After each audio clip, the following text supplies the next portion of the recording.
YouTube? It's Ray's Hell Zell back again with another video for y'all.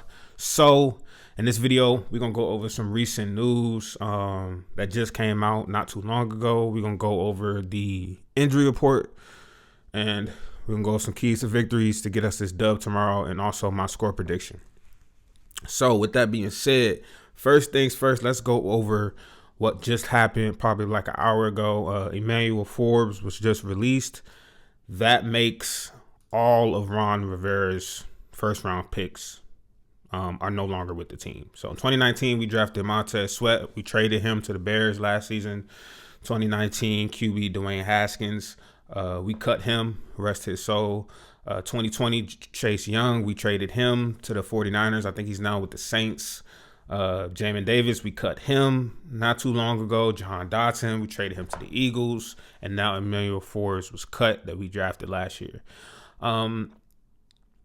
As you can see, Ron Rivera and his staff didn't hit on anybody that they drafted, which is pretty sad. The only positive thing I can take from this, and you got to take something positive, is that we were able to draft Jaden Daniels. That's the only positive thing that we were able to do was draft Jaden Daniels. But other than that, man, they didn't really do a lot of good things, man, from that era, and it's kind of sad. But I mean, it does look like we got our franchise quarterback out of it. So that's the bright side from it. I hope Emmanuel Forbes plays well wherever he goes. I mean, I know a lot of the fans wanted Christian Gonzalez for the Patriots. I know a lot of them wanted him. But I mean, honestly, at this point, Emmanuel Forbes hasn't been suiting up. He's been inactive for weeks now. It just wasn't working out with what Dan Quinn and Joe Witt Jr. were trying to do with this team. He just wasn't a good fit. But I do hope him the best with whoever team. I hope he succeeds, man. I hope he fits in with whatever team he goes to. Seems like a really good kid, and he seemed like he got his head on his on his shoulders right.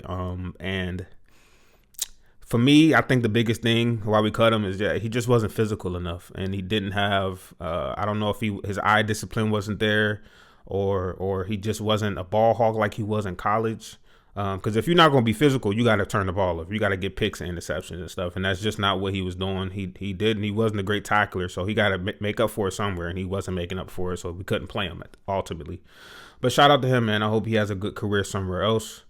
Also, the news is that Austin Ekeler was placed on IR. I didn't see this coming. I mean, it makes sense. This is his second concussion of the year, and that last one was really bad. He was knocked out cold, it looked like, for a few seconds. But he's on IR, so he's done for the season. Just him, I just hope he gets healthy, man. I just hope he gets healthy. Football should be the last thing on his mind right now. For him and his family. Obviously, I hope he just, gets back on his feet and he gets his mind right and back healthy 100%. And he makes a speedy recovery for next season.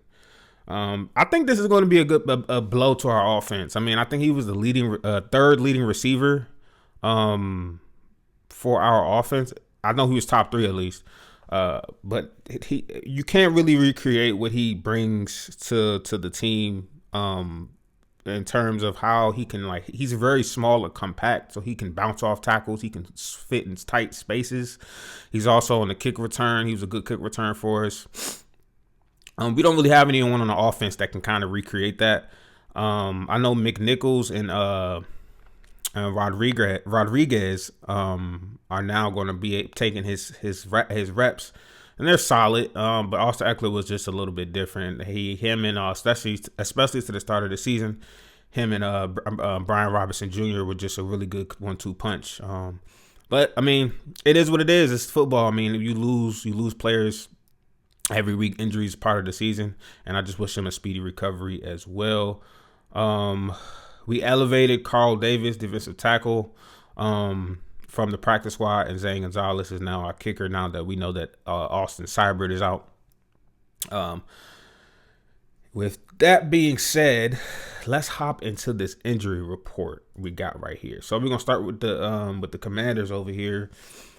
Friday status. So the only 2 people that are out without question are, of course, Austin Ekeler and Andrew Wiley. He didn't complete the concussion protocol, so he probably won't be back. Hopefully he's back after the bye week. I think he will be. And Marshawn Lattimore is doubted. So all week he was actually making limited participant. He was actually a limited participant in practice this week. So, and he's listed as doubtful for Friday. Normally if someone's listed for doubtful, it doesn't look good that they'll play tomorrow. I actually don't think he'll play. I'll be surprised if he plays. I want him to play because we need him, I think. Even though we're playing the Titans are not to be slept on, but I think we need him this week. But normally it'll be a bad sign that he's listed as doubtful, but with Marshawn Lattimore, he's missed the first 3 weeks since signing with us, and this is a step in the right direction. He finally got some limited work this week, and that is good. He got limited work all week, and he didn't miss a day of practice where he did not play or did not practice, and that is a good sign for Marshawn Lattimore. Another good sign, Brian Robinson Jr. was limited today, yesterday and the whole week, actually. And it looks like he's going to be good to go, especially when in his interview, the way he was talking sounded like he was surprised himself at how well he played on practice this week. And looks like he's going to be good to go. We'll definitely need him against the Titans. Nick Allegretti is good to go. Dante Fowler Jr., Noah Jordan McGree, Noah Brown, Cleveland Farrell, Zach Ertz all look like they're going to be good to go. So that is good. We just got Andrew Wiley and Austin Ekeler out, and of course Marshawn Lattimore is up in the air. For the Titans, they're going to be at full strength except Leroy Watson and Chidobe Awuzie. Hopefully I pronounced that correctly. Those two are going to be out.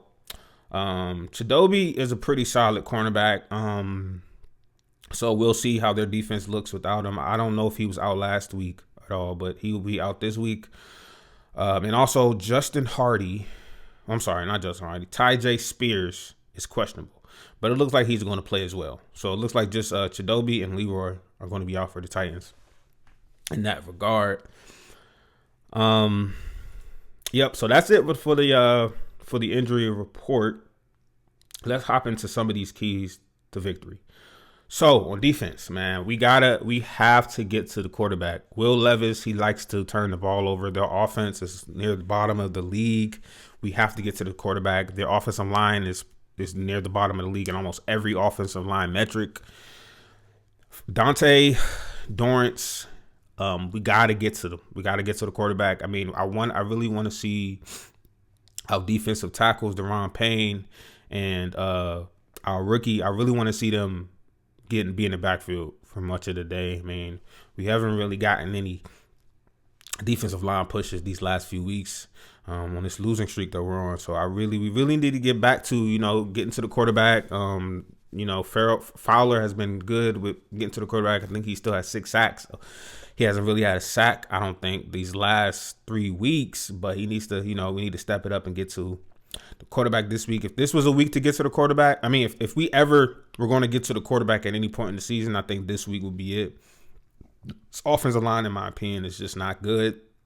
And Will Levis isn't one of the better quarterbacks in the league, but he has been playing at a much better level and a much better clip as of late. As you can tell, they beat the Texans last week. So we got to get to him, man, if we want to win this game. Offensively, we have to be able to run the ball. We're going to be without Ekeler, but I mean, Brian Robinson is going to look like he's going to be good to go.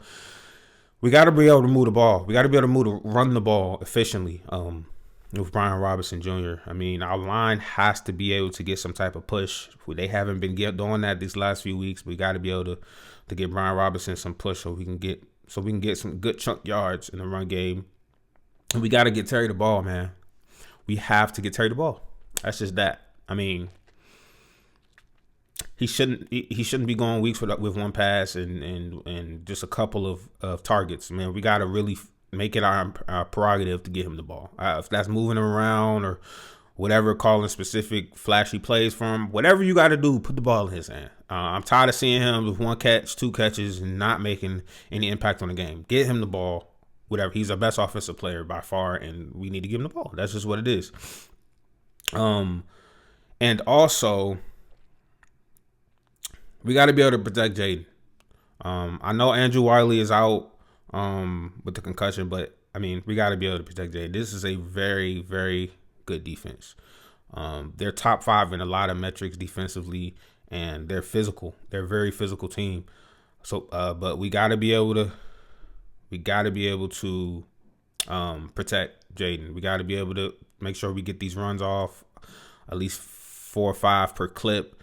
Give Jaden some time to throw the ball. And then Jaden doesn't see what he likes. He needs to be more decisive when he runs. Sometimes he split second of waiting when to take off and when to step up in the pocket. He has to be very decisive tomorrow. When he's going to run, he need to make that decision quickly and get out of there. Because I could see tomorrow's game coming down to that, and I don't really have the best confidence in our offensive line right now. So he might have to put the game in his hands and take the ball on, just take off with the ball. This might be one of those weeks. That's it for the keys to victory. But this is a must-win game, man. This is a must-win game. We're on a 3-game losing streak. Let's not make it 4 and then go into the bye week and we feeling like the season is over. If we go into the bye week on a 4-game losing streak, the season's pretty much over. I'm not even gonna lie to y'all. If we lose this game, we're not absolutely out of the playoff run, but I mean we're 7-6. We're on a 4-game losing streak going into the bye. Everybody's feeling down at that point, like especially the way we started at 7-2. It just doesn't look good. Doesn't look good at all. This is a must win in my eyes. If y'all really take serious about playing into the postseason, this is a game that we have to win, in my opinion, and it's not going to be easy. If you would ask me at 7-2, when we was 7-2, when we looked at the Titans, I'm like, bro, come on, this is a dub. But I don't know what it's been these last 3 weeks. I don't know if teams just figured this out or injury, or if it's just a late bye week, we're tired. I don't know what it is, but we got to figure it out if we want to play post game. I think we will. I think we're gonna figure it out. I think we're gonna get it done because we got to. We have no choice unless this. Obviously, I just said it. If we lose this game, season's over. So in my eyes, we have to win, and I think we're gonna win. My score prediction, I think we'll win 21-10. If we can run the ball somewhat efficiently, that'll do it for us. Because if we can run the ball, I think we will win time of possession. In their offense, I think if we run the ball, we will just tire down that offense, and then that'll open up the passing game, play action, a lot of things. If we can run the ball, that'll really get our foot in the door into winning this game. And I think if that's the case, we'll win 21-10. I don't think we're going to put up a lot of points. I know we averaging around 27, 28 points, maybe 26. I don't think we're going to get there tomorrow. This is a really good defense. I think it'll be 21-10. I think our defense has still been playing better and better each week, and I think we're holding to 10 points. This isn't a flashy offense. This isn't a high-scoring offense. But they have been playing well. I'll give them that. They have been playing well these last few weeks. But I'm going to say we'll win 21-10. Tomorrow. So with that being said, that's all I got for y'all, man. Thank you for watching. Please like, subscribe, and comment. Let me know what y'all think about this game. Let me know what y'all think about how this season is headed, bro, going into the bye week after this game. Again, this is the first year of the rebuild or recalibration, as you want to call it. So this 3-game losing streak, we can't really be too mad. I mean, I know we started off 7-2 and it kind of put something in our minds like maybe we better than we thought, but these last 3 weeks brought us back to earth, and let's just take it for what it is. Each week going forward, it's a toss-up. I mean, you can't really expect us to win any of these games anymore. Like I said, I don't know what it is, but I do know a lot of these players and this coaching staff is all new, so we kind of got to give them grace with that. Like I said, like, comment, subscribe. Let me know what y'all think. And that's it, man. I hope y'all enjoy y'all weekend and y'all holiday season. And peace out.